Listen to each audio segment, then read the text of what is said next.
चलिए नमस्कार दोस्तों, मैं बीके सिंह आप सभी को 2026 की यानी न्यू वर्ष की हार्दिक शुभकामनाएं।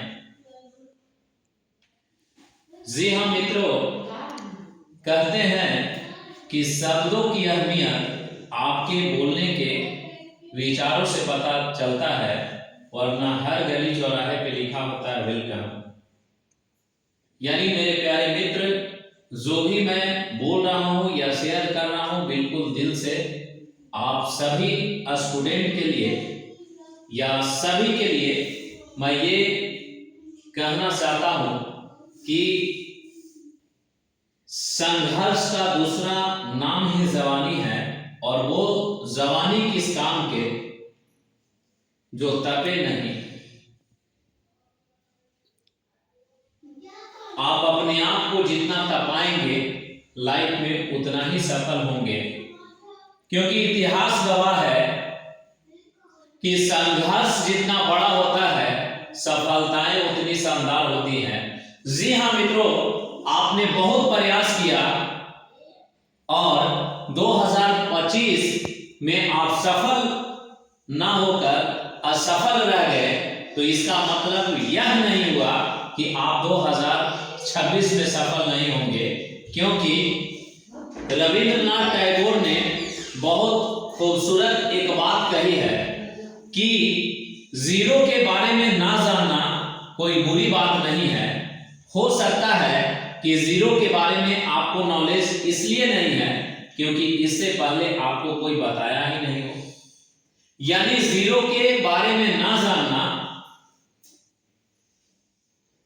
कोई बुरी बात नहीं है, लेकिन ना जानते हुए उसके बारे में ना जानने की इच्छा होना बहुत बुरी बात है।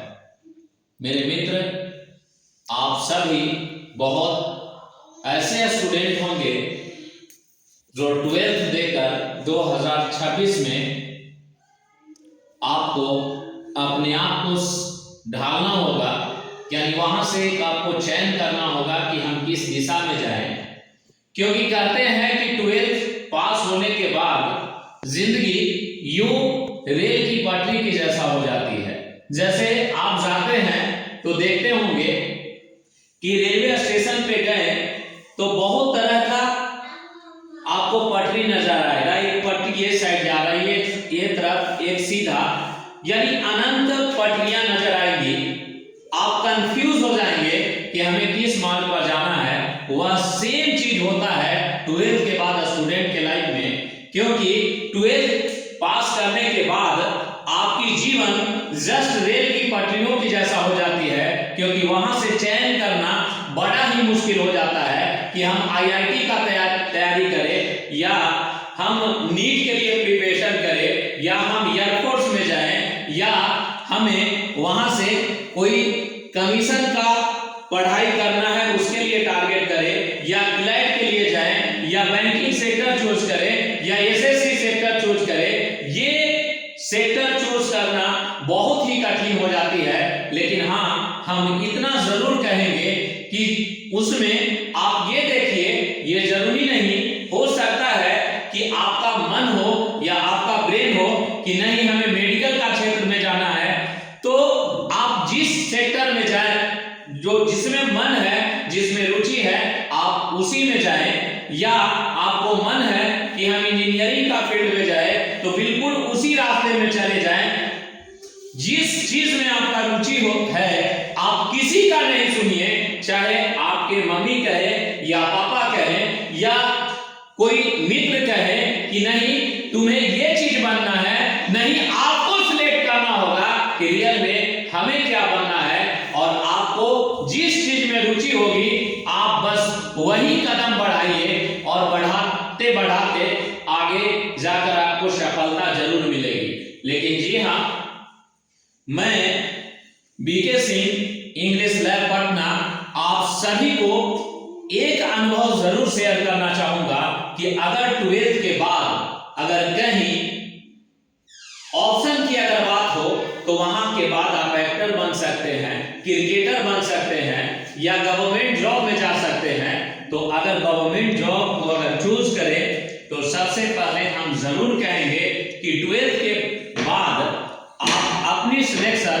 सदैव ऐसा रखिए, अपना चयन हमेशा ऐसा रखिए जो कहते हैं कि एक पंथ और कई निशाना, यानी आप वहां जाइए तो डेफिनेटली आप एसएससी के बारे में सोचिए, क्योंकि एसएससी यानी सीजीएल को टारगेट यदि करते हैं तो एसएससी क्वालिफाई करने के लिए सबसे बड़ी चुनौती होता है आपके सामने इंग्लिश, उसके बाद होता है मैथमेटिक्स, फिर होता है जीके जीएस और रीजनिंग। तो जी हाँ मेरे मित्र, आपको जैसे ही कमांड हो जाएगी मैथमेटिक्स का, इंग्लिश का, रीजनिंग का, तो आप किसी भी एग्जाम में अगर जाएंगे तो आप सफल ही होंगे, असफलता आपको हाथ नहीं लगेगी। तो आप चूज करिए कि आपको क्या करना है। लेकिन जी हाँ, आप एक बार अपने मन की बात जरूर सुने कि हमें किस सेक्टर में जाना है। यही कहते हुए मैं बीके सिंह इंग्लिश लैब आप सभी को ये चीज कहना चाहूंगा कि देखिए, सिलेक्शन बहुत सारे डिजिटल प्लेटफॉर्म में बहुत सारे टीचर हैं, बहुत सारे हमारे कलीग्स या मित्र आपको बहुत बड़े बड़े चैनल पे पढ़ा रहे हैं। लगातार उन्होंने हमें कन्विंस किया कि सर आप इतना बढ़िया पढ़ाते हैं, ऑफलाइन का इतना बेहतरीन बैच बनता है, आप क्यों नहीं किसी चैनल से जुड़ जाते हैं। हमने किसी का नहीं सुना। क्यों? क्योंकि मेरे दिमाग में एक ही चीज बैठा हुआ है कि अगर हम किसी चैनल के सहारे जाते हैं तो डेफिनेटली है कि वो हमें दबा देंगे। और आज तक जो भी किए अपने दम पर किए, जो किए अपने मन से किए, और जब किए देर किए दुरुस्त किए, लेकिन किए तो दिल खोल कर किए। और ये 2026 फिर मैं दिल खोल कर ऑनलाइन यानी डिजिटल प्लेटफॉर्म की दुनिया में आ रहा हूं। लेकिन इस बार जो डिजिटल प्लेटफॉर्म की दुनिया पुनः जो बनेगी मेरे मित्र, वो बहुत बड़े लेवल पे काम होगा। उसके लिए मैं अपने आप को ठान लिया हूं कि खुद का प्लेटफॉर्म बनाएं, खुद का छत बनाएं, जिस छत के नीचे मेरा नाम हो और मेरे अनुसार मेरे मार्गदर्शन में विभिन्न सब्जेक्ट की तैयारी हो, यानी वो प्लेटफॉर्म खुद का जनरेटेड हो। और जी हाँ, 2026 में मैं बहुत ही ताकत से, एनर्जी से आ रहा हूं। जैसे ऑफलाइन क्लासेस में आता था, ठीक उसी प्रकार मैं अपना जीवन को बस एक रूम के अंदर ही पैक करना पसंद करूंगा। बस वही मेरा रूम होगा, वही मेरा घर होगा, वही मेरा मित्र होगा। बस उसमें स्मार्ट बोर्ड होगी, डिजिटल बोर्ड होगा और टाइपिस्ट होंगे, और एक जो हमारे सोशल मीडिया को हैंडल कर सके वो व्यक्ति होंगे। उसके अलावा कोई नहीं होगा। मैं तब तक सभी को भूल जाऊंगा जब तक मैं अपनी मुकाम जो ऑफलाइन की दुनिया में रखता था वहां तक नहीं पहुंचा दूं। बस यही कहते हुए आप लोग को हम से